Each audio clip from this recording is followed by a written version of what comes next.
শীতকাল ফুরিয়ে যাওয়ার আগেই এই পিঠাটা একবার হলো বানিয়ে দেখবেন।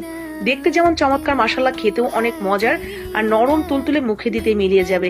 বানানোরও রয়েছে দারুণ একটা টেকনিক। আপনি চাইলেই যে কোনো সময় ঝটপট করে বানিয়ে যে কারো মন জয় করে নিতে পারবেন। রেসিপিটি দেখা মাত্র যদি মনে হয় খেতেও ভালো লাগবে আর দারুণ হয়েছে বানানো, তাহলে কিন্তু টুক করে একটা লাইক কমেন্ট করে শেয়ার করে দিন, যাতে বাকিরাও দেখে নিতে পারে। প্রথমেই এখানে পানি নিয়ে নেবেন পরিমাণ মতো, তার সাথে স্বাদ মতো লবণ দিয়ে আতপ চালের গুঁড়া, শুকনো চালের গুঁড়া অথবা সিদ্ধ চালের গুঁড়া, আপনার হাতের কাছে যেটা থাকবে সেটা দিয়ে নরম নরম করে একটু ডো বানিয়ে এক সাইডে রেখে দিবেন। এখানে নেবেন কোড়া নারকেল আর খেজুরের গুড়, আমি ঝোলা গুড়টা নিয়েছি।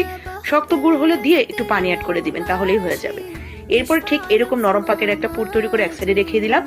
আর ডোটাও ঠান্ডা হয়ে গেছে, হাত দিয়ে ভালো করে মেখে নেবেন একটু নরম নরম করে। একটু শক্ত হলে কিন্তু এই সিরিঞ্জ দিয়ে বেরোতে চাইবে না। তো এরকম একটা সিরিঞ্জ আপনারা যে কোনো ফার্মেসিতে কিনতে পেয়ে যাবেন, একদম নতুন। বাসায় এনে ভালো করে ধুয়ে সামনের দিকটা একটু ছিদ্র ছিদ্র করে নেবেন একটা সুই অথবা যে কোনো চিকন কিছু দিয়ে।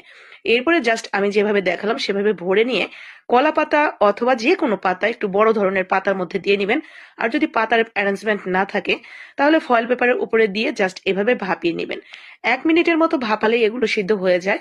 তো এরপরে নামিয়ে নেবেন, ব্যাস তাহলেই হয়ে যাবে আপনার ভাপানো।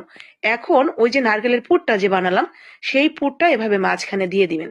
আর উপর থেকে যদি আরো মিষ্টি খেতে পছন্দ করেন, খেজুরের গুড় দিয়ে দিবেন, আর নয়তো এভাবেই একটু মুড়িয়ে ধরে জাস্ট মুখে পুরে দিবেন।